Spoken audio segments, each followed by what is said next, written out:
Amados hermanos, que el Señor les bendiga. Les habla el pastor Roberto Miranda. Bienvenidos a nuestra tercera meditación basada en el texto de Naamán y Eliseo.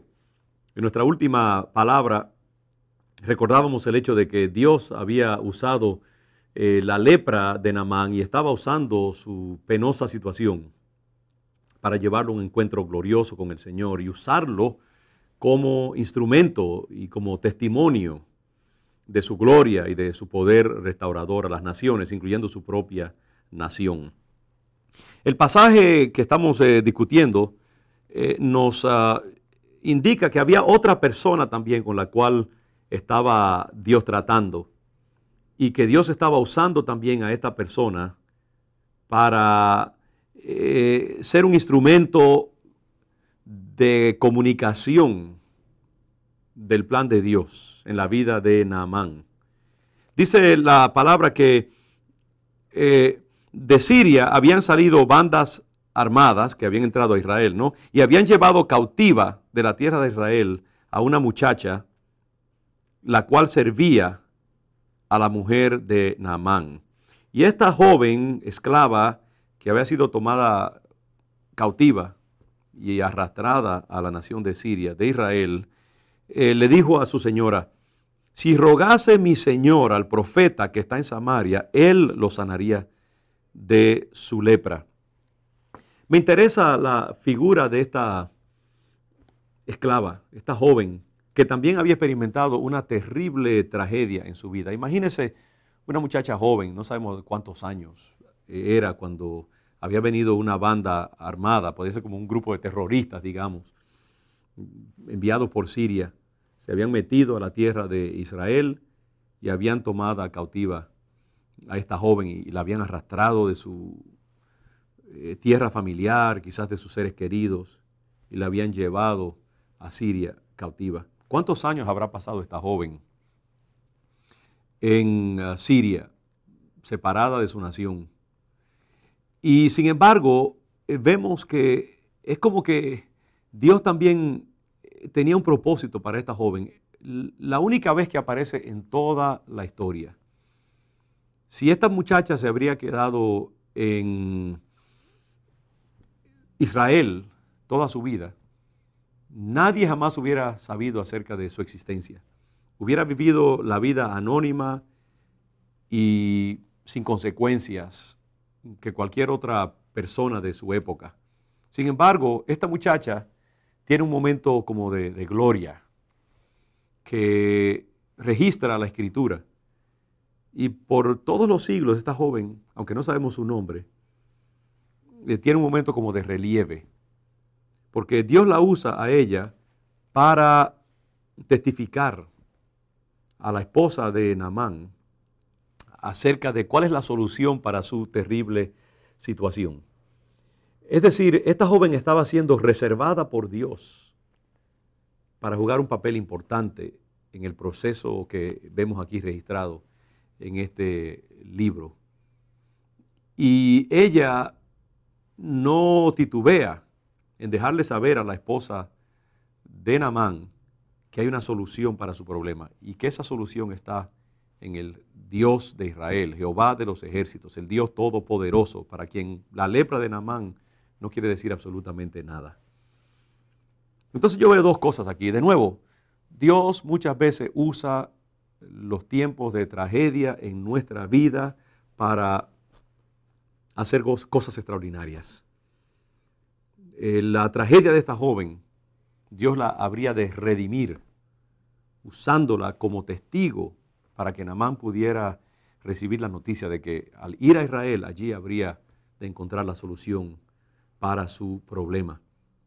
Entonces lo primero que vemos aquí es, siempre tenemos que estar preguntándonos: Señor, ¿qué estás tú haciendo? ¿Qué posible razón hay para lo que está pasando en mi vida? En situaciones de dificultades, de pruebas. Alguien ha dicho que no le preguntemos al Señor por qué estoy pasando por esto, sino para qué. Dios es un Dios detallista y todo lo que pasa en nuestra vida tiene un propósito. Como dice el Señor Jesucristo, el que tenga ojos para ver, vea. Muchas veces nuestro problema es que no miramos, no indagamos, sino que automáticamente rechazamos las situaciones de desagrado en nuestras vidas y asumimos que es el diablo, o que es las circunstancias o la infidelidad de Dios, en vez de decir, Señor, yo sé que tú eres fiel, yo sé que tú estás en control de mi vida, yo sé que nada sucede fuera de tu voluntad, enséñame qué es lo que tú estás haciendo a través de esta situación penosa por la cual estoy pasando y qué tú quieres que yo aprenda y cómo tú me quieres usar para bendecir a otros a mi alrededor a través de esta situación por la cual yo estoy pasando.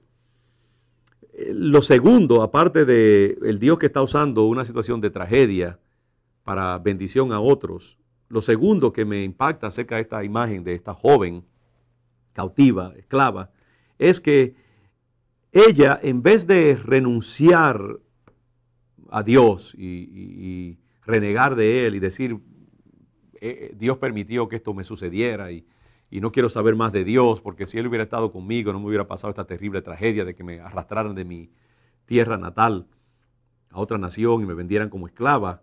En vez de ella renunciar y renegar de Dios y renunciar a su fe y meter en un cajón su fe en Dios, ella no titubea en dar testimonio del Señor y en su sitio de esclavitud no resiente a las personas que la tienen como sierva, sino que los perdona en un sentido, ¿no? Qué importante es que perdonemos también, que no nos llenemos de amargura dentro de nuestro ser por las cosas que suceden alrededor de nosotros.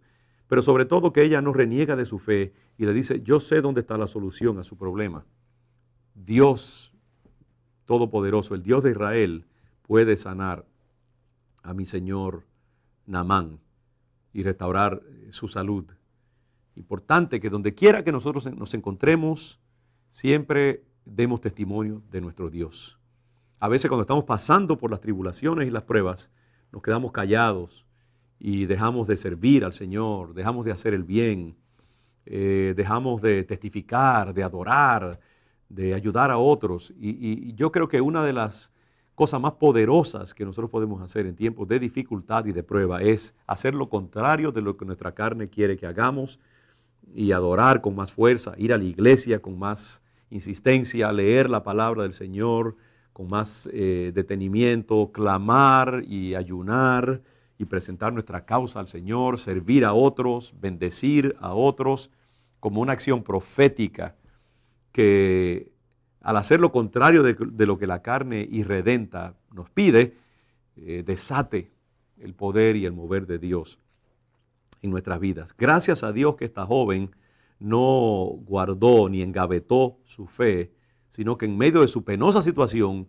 le dio testimonio a la esposa de Naamán y a su señor de que el Dios de Israel tenía la solución para su problema. Aún cuando estemos en dificultades y situaciones penosas en nuestra vida, no dejemos de hacer el bien, dice la palabra. No nos cansemos de hacer el bien, pues si lo hacemos, oportunamente recibiremos nuestra recompensa. Esa es nuestra fe. No dejes de servir al Señor. Donde quiera que te encuentres, cualquiera que sea tu situación, no le pongas un paréntesis a tu vida de servicio al Señor y de adoración al Señor, sino que sigue marchando a través de las dificultades y los desiertos hasta que tú veas la salvación de Jehová. Y Dios te usará sin duda alguna y glorificarás al Señor en las pruebas y también en los tiempos de cosecha. Dios te bendiga y hasta nuestra próxima meditación.